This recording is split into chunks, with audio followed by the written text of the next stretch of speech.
तन दर्शन धर्म मर्म का पावन यहाँ प्रकाश। आज पुनः है जगा हुआ इस मिट्टी का सम्मान, वर्तमान कर रहा सुनहले आगम का निर्माण। अब तो मिटने लगी अशिक्षा भय की दुखद विभावरी, आओ हम सब रच दे मिलकर नव बिहार की डायरी।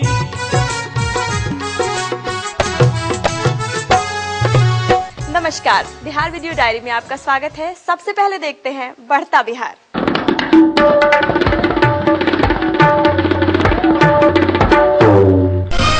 तकनीकी कारणों से अब जिलों में 6 घंटे से अधिक नहीं कटेगी बिजली। बिजली कंपनी ने इसके लिए इंजीनियरों को दिया निर्देश।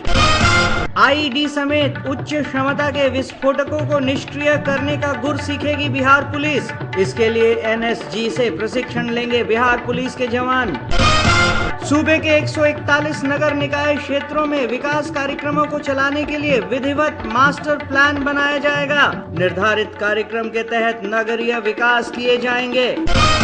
राज्य सरकार दीघा से पटना सिटी तक 20 गंगा घाटों को मॉडल के रूप में करेगी विकसित। इस पर खर्च होंगे 237 करोड़ रुपए।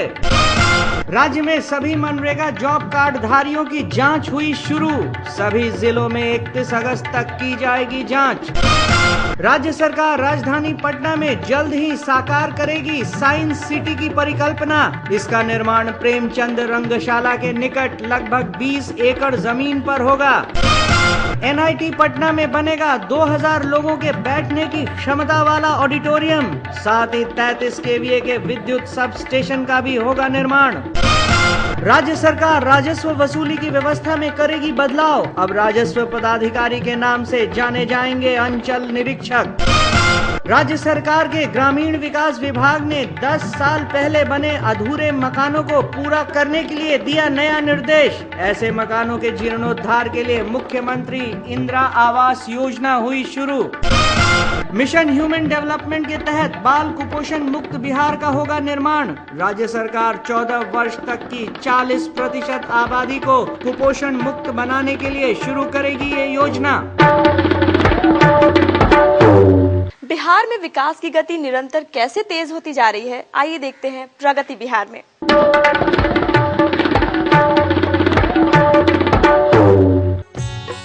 राज्य सरकार सूबे की जनता को उच्च स्तरीय स्वास्थ्य सुविधा उपलब्ध कराने के लिए कटिबद्ध है। इसी के तहत मुख्यमंत्री जीतन राम मांझी ने 16 अगस्त 2014 को राजधानी पटना स्थित नालंदा मेडिकल कॉलेज अस्पताल में सेंटर ऑफ एक्सीलेंस डायग्नोस्टिक भवन का शिलान्यास किया। 86.75 करोड़ रुपए की लागत से बनने वाले एक्सीलेंस भवन में हर तरह की जांच सुविधा होगी। मुख्यमंत्री ने हड्डी रोग विभाग के ऊपरी मंजिल पर नवनिर्मित आईसीयू में पीपीपी मोड पर संचालित 10 बेड वाले डायलिसिस केंद्र का उद्घाटन किया। उन्होंने मेडिसिन विभाग की आईसीयू यूनिट, संक्रामक रोग अस्पताल में बने पैथोलॉजी केंद्र और ऑनलाइन केंद्रीय पंजीकरण सुविधा का उद्घाटन भी किया। इस मौके पे मुख्यमंत्री जीतन राम मांझी ने सूबे के सभी मेडिकल कॉलेजों में भी आईसीयू खोलने की घोषणा की, जिसमें फिलहाल 50 बेड होंगे। स्वास्थ्य विभाग द्वारा आयोजित इस कार्यक्रम में स्वास्थ्य मंत्री रामधनी सिंह सहित कई अन्य पदाधिकारी भी उपस्थित थे।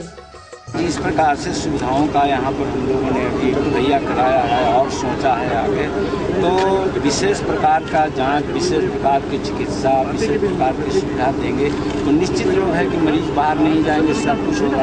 अब दूसरी बात की सेंटर ऑफ एक्सीलेंसी का जो हम लोग ये किया और वो बनने जा रहा है, वो तो बिहार का नहीं, हिंदुस्तान का कोई भी रोग कहीं भी होगा वो सब स्पेशलिटी यहाँ प्राप्त होगी और मात्र 15 महीना की बात है, 15 महीना में बनके तैयार होगा।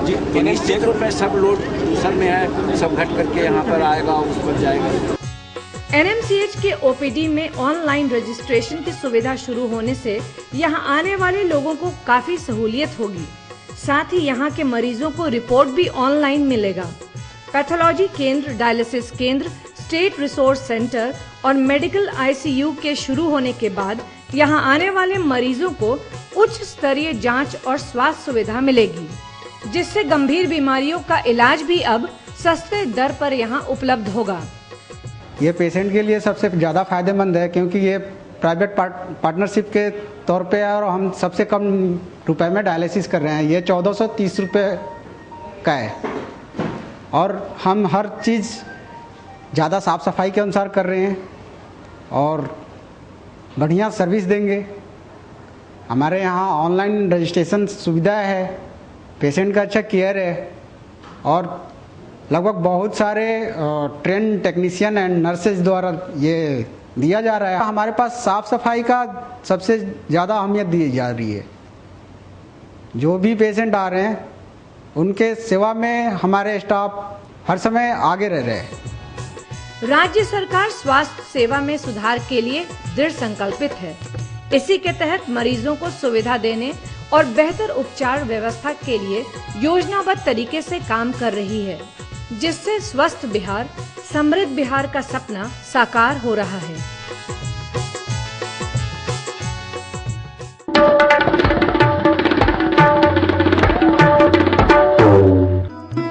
बालिकाओं की भ्रूण हत्या रोकने के लिए सरकार कृत संकल्प। लिंग अनुपात को बढ़ावा और कन्या के जन्म को प्रोत्साहन। गरीबी रेखा के नीचे के परिवारों को कन्या के जन्म स्वरूप अनुदान राशि।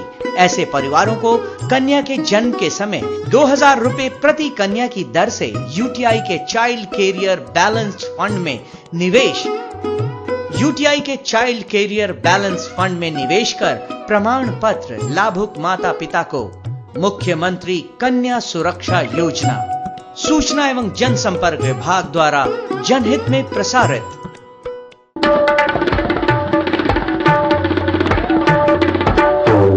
बिहार के विभिन्न जिलों में निरंतर कैसे प्रगति हो रही है, इसी पर आधारित है हमारा अगला सेगमेंट ग्रामीण बिहार।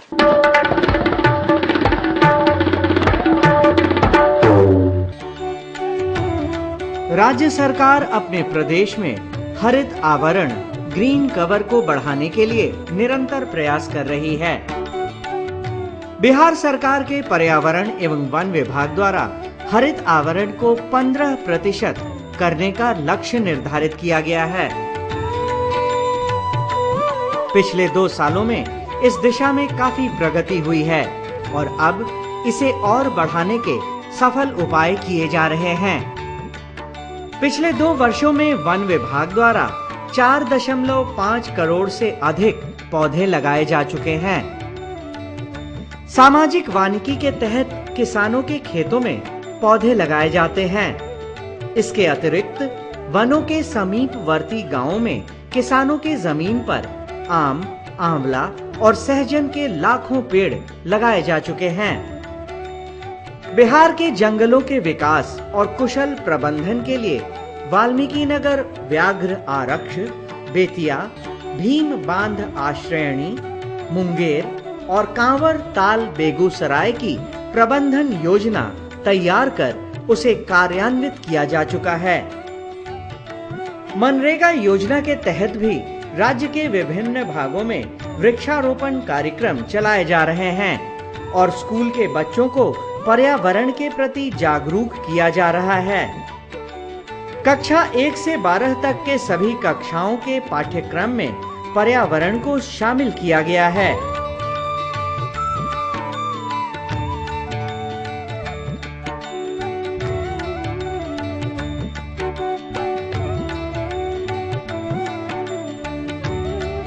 हर स्कूल में बच्चों को आज हम प्रेरणा देते हैं, एजुकेशन देते हैं, ऐसा टास्क देते हैं कि हर बच्चा स्कूल में एक पेड़ लगाए। हम एक बात इसमें ये भी कहना चाहते हैं कि यदि हम जितने परिवार हैं, अगर उतना परिवार भी उतना पेड़ भी हम लगावें तो हम समझते हैं कि जो आज 11% है, हमारे प्रतिशत है, वो बढ़कर भी जरूर 20-25% चला जाए। ये अभ्यास अपने को करना चाहिए और इस संदर्भ में बिहार सरकार ने भी किया है कि अधिसूचित वन क्षेत्र है या मनरेगा के तहत जो काम हो रहे हैं उसमें फलदार वृक्ष या इमारती वृक्ष को लगाने को और देखभाल करने को हम प्रेरित करते हैं। मात्र 25 पेड़ या 30 पेड़ लगा करके हम उनको दे रहे हैं। हम आज के दिन में ये घोषणा करना चाहते हैं बिहार सरकार की ओर से कि 25 पेड़ नहीं 50 पेड़ का मालिक उनको बनाना चाहते हैं ताकि वो अच्छा इनकम प्राप्त करें। राज्य सरकार द्वारा किए गए इन प्रयासों से लोग पर्यावरण के प्रति और जागरूक होंगे और बिहार में हरित आवरण तेजी से बढ़ेगा। अपने प्राचीन धरोहर को जानने के लिए देखते हैं बिहार धरोहर।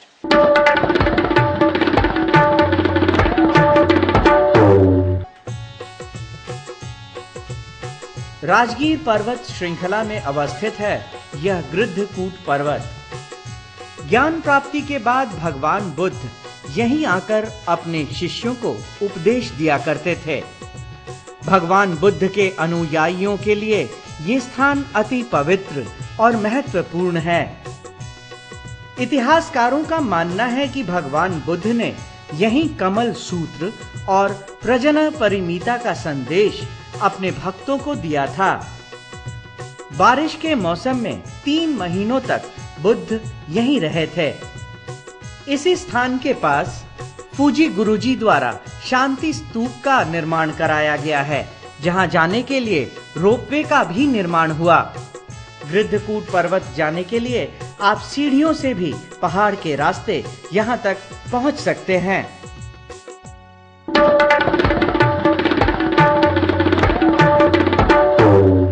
और आज के लिए बस इतना ही। अगले एपिसोड में फिर से होंगे आपके साथ। तब तक के लिए जय बिहार।